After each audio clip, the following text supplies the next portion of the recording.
हम कोई खबर करते थे तो कई बार विज्ञापन विभाग के लोग उस पर आपत्ति करते थे कि इस कंपनी ने हमें विज्ञापन दिया है, आपने इसके खिलाफ खबर कैसे लगा दी। तो मेरे संपादक कहा करते थे आपका काम है विज्ञापन लाना, हमारा काम है खबर लाना।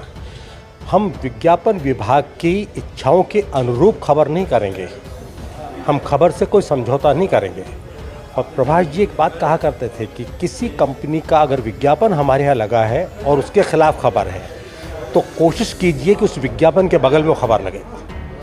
क्या बात है? तो आप बताइए, जो संस्थान आपको इतनी खुली छूट दे रहा है, इतनी स्वतंत्रता दे रहा है, तो वहाँ पत्रकार क्यों काम नहीं करें? पत्रकारिता की और प्रभाष जोशी जैसे प्रखर पत्रकार के साथ में आपने पत्रकारिता की और वहाँ पर एक खुलकर जो है वो लिखने की आज़ादी थी। क्या लगता है कि आज वो आज़ादी, वो स्वतंत्रता है? और बात की जाए अगर संपादक संस्था की, क्या आपको लगता है कि वो संपादक संस्था ही कहीं ना कहीं मौजूदा दौर में जो है ख़त्म होती जा रही है? बिल्कुल आपने सही कहा, बिल्कुल सही कहा कि अब उस तरह के संपादक भी नहीं हैं। उस तरह के अगर संपादक हों तो वो संस्थान को समझा सकते हैं कि हमें अगर पत्रकारिता करनी है तो हमें सामाजिक मूल्यों से, नैतिक मूल्यों से समझौता नहीं करना है। हमारा उद्देश्य है कि हर तरीके से हम पत्रकारों के हर जो भी सुविधा दे सकते हैं उसके लिए काम करें।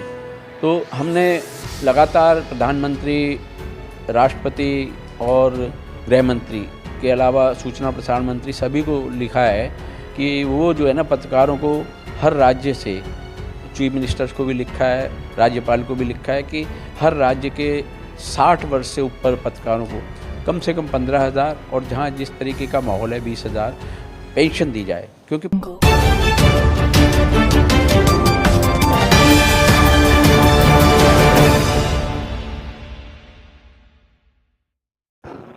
नमस्कार, एनकेएम न्यूज़ में आपका स्वागत है। मैं हूं संदीप शर्मा। आज मैं मौजूद हूँ प्रेस क्लब ऑफ इंडिया में। यहाँ पर पत्रकारिता के जो पुरोधा हैं उनको सम्मानित किया गया है और ऐसी ही शख्सियत हमारे साथ में है जैसे उमेश जोशी साहब। किसी परिचय के जो है वो मोहताज नहीं है। सर, सबसे पहले बहुत बहुत शुभकामनाएं आपको कि एक्रीडेटेड जर्नलिस्ट सरकारी नौकरी छोड़कर 2 साल की सरकार की पक्की नौकरी छोड़कर आया था और सही मायने में पत्रकारिता करना चाहता था। वरना इस दुनिया में 1 लाख पेशे हैं, आप कहीं भी चले जाइए, पैसा कमाना है तो बहुत काम है आपके। सर, ये पत्रकारिता, ये माना जाए कि पत्रकारिता का कीड़ा है, ये माना जाए, क्योंकि आप सरकारी नौकरी छोड़कर आपने एक पूर्णकालिक पत्रकारिता का जो है वो पेशा जो है वो चुना। दौर बदला, वक्त बदला और बदल गई जो है पत्रकारिता। क्या कहना चाहेंगे सर? जैसे अभी थोड़ी देर पहले राय साहब ने एक बात कही कि संस्थान किसी पत्रकार को महान पत्रकार बनाता है। मैं अपने ही संस्थान की बात करता हूं कि जब हम कोई खबर करते थे तो कई बार विज्ञापन विभाग के लोग उस पर आपत्ति करते थे कि इस कंपनी ने हमें विज्ञापन दिया है, आपने इसके खिलाफ खबर कैसे लगा दी। तो मेरे संपादक कहा करते थे आपका काम है विज्ञापन लाना, हमारा काम है खबर लाना। हम विज्ञापन विभाग की इच्छाओं के अनुरूप खबर नहीं करेंगे, हम खबर से कोई समझौता नहीं करेंगे। और प्रभाष जी एक बात कहा करते थे कि किसी कंपनी का अगर विज्ञापन हमारे यहाँ लगा है और उसके खिलाफ खबर है तो कोशिश कीजिए कि उस विज्ञापन के बगल में वो खबर लगे। क्या बात है? तो आप बताइए, जो संस्थान आपको इतनी खुली छूट दे रहा है, इतनी स्वतंत्रता दे रहा है, तो वहाँ पत्रकार क्यों काम नहीं करेगा, क्यों निष्पक्षता से काम नहीं करेगा, क्यों समझौता करेगा? और फिर भी समझौता करता है तो इसका मतलब उस पत्रकार में ही दोष है, संस्थान में दोष नहीं है।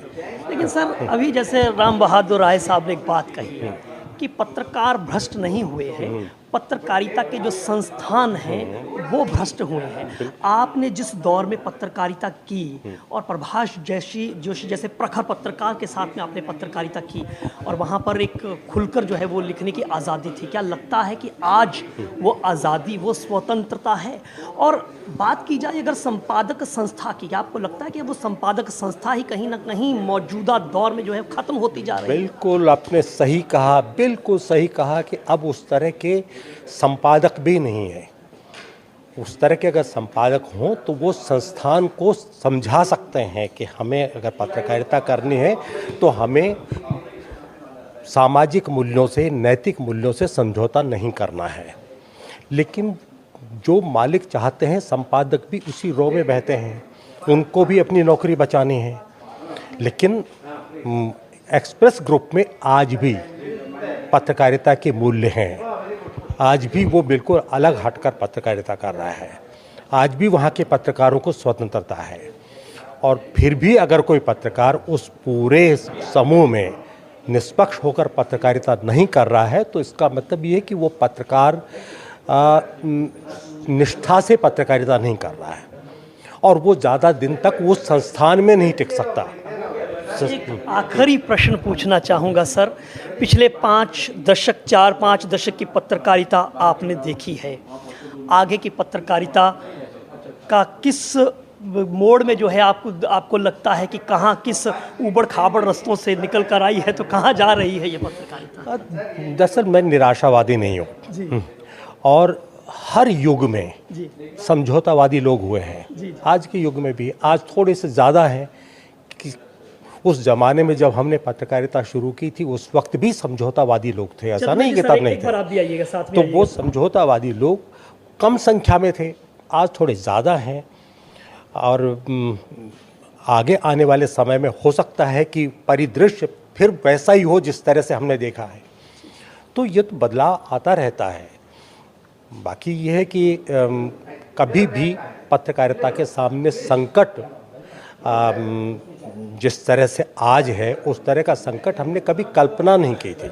कल्पना इसलिए नहीं की थी कि ये जो चौथा स्तंभ जिसको हम मानते हैं, जबकि चौथा स्तंभ पता नहीं है या नहीं है पर माना जाता है, उसमें अगर मजबूत लोग नहीं होंगे, समझौतावादी लोग होंगे, तो आप ये देखिए जनता और सरकार के बीच जो पुल का काम करते हैं हम लोग, वो पुल कमज़ोर रहेगा और वो सूचनाओं का जो आदान प्रदान है वो सही ढंग से नहीं हो पाएगा, जो कि लोकतंत्र के लिए घातक है। लोकतंत्र के लिए घातक है। सर बहुत बहुत शुभकामनाएं, बहुत बहुत बधाई। ये बहुत पत्रकारिता के पुरोधा माने जाते हैं और आज जो है हम इनसे जो है साक्षात्कार कर रहे हैं, इनसे बात कर रहे हैं। बहुत बहुत धन्यवाद सर, आपने वक्त दिया और बहुत बहुत शुभकामनाएं सर।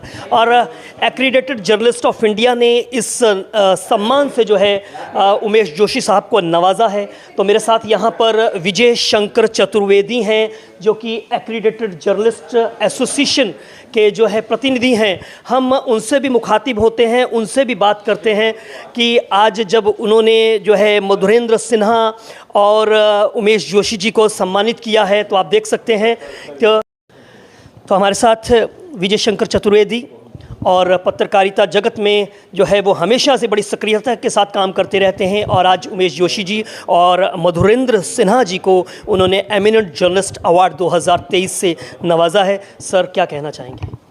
ये हमने एक्रेडिटेड जर्नलिस्ट एसोसिएशन मान्यता प्राप्त पत्रकार एसोसिएशन 3 साल पहले बनाई थी और उसका उद्देश्य था कि देश भर में पत्रकारों पर जो उत्पीड़न हो रहे हैं या उनकी जो बेसिक समस्याएं, उनके समाधान के लिए हम एक राष्ट्रीय स्तर पर सोसाइटी बनाएं। वैसे तो अनेक संस्थाएं लगातार काम कर रही हैं, लेकिन मैं समझता हूं कि आज पूरे हिंदुस्तान के लिए न काफ़ी है 1-2 संस्था, 4 संस्थाएं, 20 संस्था, जितनी भी बने और वो काम करें। हमारा उद्देश्य है कि हर तरीके से हम पत्रकारों के हर जो भी सुविधा दे सकते हैं उसके लिए काम करें। तो हमने लगातार प्रधानमंत्री, राष्ट्रपति और गृह मंत्री के अलावा सूचना प्रसारण मंत्री सभी को लिखा है कि वो जो है ना पत्रकारों को हर राज्य से, चीफ मिनिस्टर्स को भी लिखा है, राज्यपाल को भी लिखा है कि हर राज्य के 60 वर्ष से ऊपर पत्रकारों को कम से कम 15,000 और जहाँ जिस तरीके का माहौल है 20,000 पेंशन दी जाए। क्योंकि पत्रकार रिटायर होने के बाद या फ्रीलांस करने के बाद उसको कोई सुविधा नहीं है। लास्ट में उसका जो मध्यम वर्ग के पत्रकार हैं उनका कोई साधन नहीं होता। जो बड़े टीवी चैनल और उनको लाखों रुपए मिलते हैं उनकी बात तो मैं नहीं कह सकता, लेकिन बहुत हज़ारों पत्रकार हैं जो कि अंतिम समय में जो है उनको कोई साधन नहीं होता। तो हमने सभी को लिखा है, कई राज्यों में लागू हुई है स्कीमें ये कि उनको पैसा दिया जा रहा है। जो भी जब हम वृद्ध लोगों को और महिलाओं को सरकार कुछ ना कुछ देती है तो पत्रकारों को क्यों ना दिया जाए। इसी कड़ी में हमने अभी पिछले 3-4 साल से रेलवे का कंसेशन ख़त्म कर दिया गया है। तो हमने डिमांड की है कि जो पत्रकार डे टू डे अपने प्रोग्राम कवर करने के लिए देश भर में जाते हैं तो उनको जो है ये सुविधा क्यों ख़त्म की गई, और ख़त्म की गई है तो चालू किया जाए।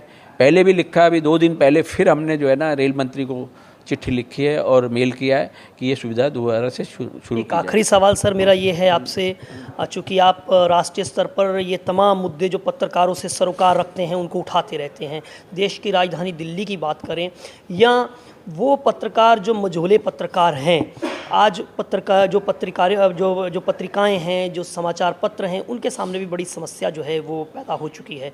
उस पर आप क्या कहना चाहेंगे? क्योंकि DAVP की तरफ से जो विज्ञापन दिए जाते हैं इन पत्रिकाओं को जो है वो अब नज़रअंदाज किया जाता है। इस पर क्या कहें? इस पर भी कुछ आप सोच रहे हैं कि दिल्ली सरकार से भी इसका राब्ता कायम किया जाए, केंद्र सरकार से या अन्य राज्य सरकारों से भी इसके संबंध में जो है वो बातचीत की जाए? आपने बड़ा अच्छा सवाल किया। आज हज़ारों पत्रिकाएँ बंद होने के कगार पर या बंद हो चुकी। उसका कारण ये है कि केंद्र सरकार, सूचना प्रसारण मंत्री जो हमारा DAVP ने बनाया हुआ है, उसके माध्यम से हमें मुख्य अवसर पर तो अवश्य विज्ञापन मिलते थे, गाय बगाए और भी मिलते थे, लेकिन पिछले 2-3 सालों में ये सब विज्ञापन देना बंद कर दिया गया है। दूसरा, दिल्ली सरकार जब से आई है, माननीय केजरीवाल जी, वो एक भी किसी अखबार को, स्मॉल मीडियम न्यूज़पेपर को उन्होंने विज्ञापन नहीं दिया, जबकि शीला दीक्षित सरकार के अंदर मिनिमम 12 या 15 ओकेज़न पे विज्ञापन दिए जाते थे। तो उससे पत्रकार अपना रोज़मर्रा का जो उनका ऑफिस का खर्चा है वो कम से कम निकाल लेते हैं। मैं केंद्र सरकार से और दिल्ली सरकार के मुख्यमंत्री जी से निवेदन करूंगा कि वो इस पे विचार करें, क्योंकि ये लोग भी आपके साथी हैं और ज़्यादा से ज़्यादा जो बड़ी बड़ी खबरें छापते हैं ना, ये मझोले मध्यम यही छापते हैं। बड़े अखबारों में तो इतनी सी खबर छप गई, जगह ही नहीं होती। तो जब आपका इतना सहयोग करते हैं तो आपको भी इनके बारे में सोचना चाहिए, ताकि ये अखबार निरंतर चलते रहें। आपको याद होगा कि गांधी जी ने भी पत्रकारिता से आगे बढ़े और बहुत सारे लीडर ऐसे हैं जो पत्रकारिता। मैं समझता हूँ कि केजरीवाल जी ने जब चुनाव लड़वाया अपने उम्मीदवारों को, 4-4 पेज का वो अखबार निकाल के और घर घर बांट के उन्होंने ये काम किया। तो ये छोटे मझोले अखबार जो आपका रात दिन जो भी आप करते हैं उसको प्रकाशित करते हैं, तो आपको इनके बारे में भी सोचना चाहिए। बातचीत के लिए शुक्रिया सर। तो तमाम मुद्दों पर जो है बात की है। पेंशन की जो सुविधा है इन पत्रकारों को मिलनी चाहिए, साथ में जो मझोले मध्यम जो वर्गीय जो पत्रकार हैं उन पर भी जो है वो सरकार को उनको भी तरजीह जो है वो देनी चाहिए। ये इस तरह से आप देख सकते हैं कि आज एमिनेंट जर्नलिस्ट अवार्ड जो है एक्रेडिटेड जर्नलिस्ट ऑफ इंडिया ने जो है आयोजित प्रेस क्लब ऑफ इंडिया में किया है। प्रेस क्लब ऑफ इंडिया के जो अध्यक्ष हैं उमाकांत लखेड़ा साहब, उन्होंने और तमाम जो साथी हैं, जो ट्रेजरर जो है वो चंद्रशेखर जी, वो भी इस कार्यक्रम के अंदर जो है वो शिरकत की। वहीं राष्ट्रीय इंदिरा गांधी राष्ट्रीय कला केंद्र के अध्यक्ष जो हैं राम बहादुर हाय साहब वहां पर आए, मधुरेंद्र सिन्हा और उमेश जोशी जी को जो है उस अवार्ड से जो है वो नवाजा। वहीं योगानंद शास्त्री और जो रमाकांत गोस्वामी, ये लोग भी जो है इस कार्यक्रम का हिस्सा बने। Sandeep Sharma, NKM news, Delhi.